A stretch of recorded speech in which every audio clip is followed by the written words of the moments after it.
السلام علیکم سامعین، 15 سفر المظفر کی تاریخ شروع ہو چکی ہے، 29 جولائی ہے۔ خبر کے 3 عنوان ہیں۔ مظاہر علوم سہارنپور کی مجلس شورا کا اجلاس اختتام پذیر۔ دوسرا عنوان مدرسین کی تنخواہوں میں اضافہ۔ تیسرا عنوان طلباء کے وظائف میں اضافہ۔ ایک بڑا سوال اور اہم سوال یہ ہے کہ تنخواہوں میں اضافہ کتنا ہوا ہے۔ اس نامہ نگار کی معلومات کے مطابق ہر مدرس کی تنخواہ میں 3000 روپے کا اضافہ ہوا ہے، اور اس اضافے سے مدرسے کا جو خرچہ ہے وہ تقریباً 60 لاکھ کا اضافہ ہو گیا ہے۔ رپورٹ پیش کرنے سے پہلے عرض کر دوں، جو ادارے ام المدارس دارالعلوم دیوبند اور مظاہر علوم سہارنپور سے وابستہ ہیں، برائے مہربانی وہ بھی ان کی پیروی کرتے ہوئے تنخواہ میں اضافہ کریں، کیونکہ ان دونوں ہی اداروں نے تنخواہ میں اضافہ کر دیا ہے۔ اب خبر سنیں۔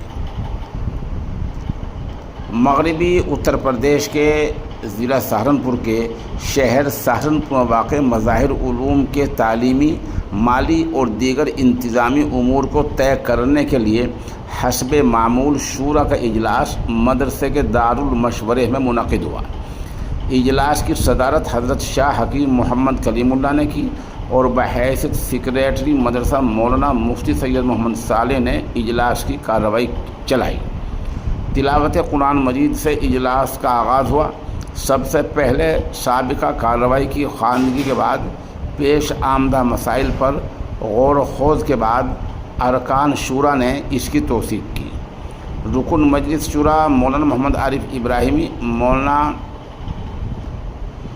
سید اندر حسین میاں دیوبندی، مولانا عبداللہ مغیثی، مولانا زین العابدین مظاہری رشادی، مولانا عبدالودود مظاہری، حاجی وصف الہی مراد آباد، مولانا ابوالبرکات مظاہری، اہلیہ مولانا محمد علی منیار کے انتقال پر دعائے مغفرت، ایصال ثواب اور ان سب کے لیے تجویز تعزیت منظور کی گئی۔ سال رواں کے لیے یہ مدرسے کا سالانہ بجٹ ضرورت کے مطابق ضروری اضافوں کے ساتھ منظور کیا گیا۔ بڑھتی ہوئی گرانی کے پیش نظر تمام اساتذہ و ملازمین مدرسے کی تنخواہوں میں یکمشت یکساں اضافہ منظور ہوا ہے۔ کتنا ہوا ہے یہ ابھی تک واضح نہیں ہے، بعد میں انشاءاللہ پتہ لگ جائے گا۔ سیکریٹری مدرسہ نے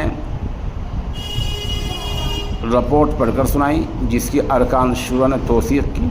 اس طرح سالانہ امتحان میں پوزیشن لانے والے طلباء کے انعامات میں اور تخصصات کے تمام طلباء کے وظائف میں قابل قدر اضافہ ماہ رواں سے منظور کر لیا گیا۔ مکاتب دینیہ کی رپورٹ پر ارکان شورا نے اطمینان کا اظہار کرتے ہوئے ناظم مکاتب مفتی سید محمد صالح کی سفارش پر سالانہ مسابقتی انعامی اجلاس اور تدریب المعلمین اجلاس کے انعقاد کی منظوری دی گئی۔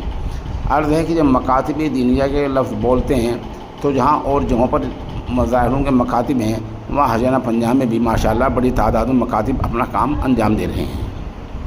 شعبہ افتاء میں مظاہری فضلاء کی درخواست داخلہ زیادہ ہونے کی وجہ سے مجلس شورا نے طے کیا کہ اب اس شعبے میں صرف مظاہری طلباء کا داخلہ لیا جائے۔ سالانہ کارکردگی سفراء پر مجلس شورا نے اپنے اطمینان کا اظہار کیا۔ بعض سفرائے مدرسے کا تقرر، بعض کا استقلال، کچھ کو ترقی دی گئی۔ مدرسے کے استاد تجوید و قرات قاری سید محمد عمار صاحب نے کثیر سرمایہ کی عربی کتابیں مدرسے کو ہدیہ کی ہیں۔ مجلس شورا نے ان کا شکریہ ادا کیا اور شکریہ کا خط ان کی خدمت میں پیش کرنے کی تجویز منظور کی۔ مولانا مفتی سید معصوم ثاقب رائے چوٹی، مولانا رحمۃ اللہ میر کشمیری، مفتی سبیل احمد چنئی، مولانا عبدالقوی حیدرآباد، مولانا روح الحق تمل ناڈو، حاجی محمد ابراہیم منیار سورت، مولانا سید محمد ساجد کاشفی سہارنپور، مفتی سید محمد صالح الحسینی اور مفتی محمد طاہر بحیثیت ناظم مدرسہ شریک اجلاس رہے۔ صدر اجلاس شاہ حکیم محمد کلیم اللہ علی گڑھ کی دعا پر مجلس کا اختتام ہوا۔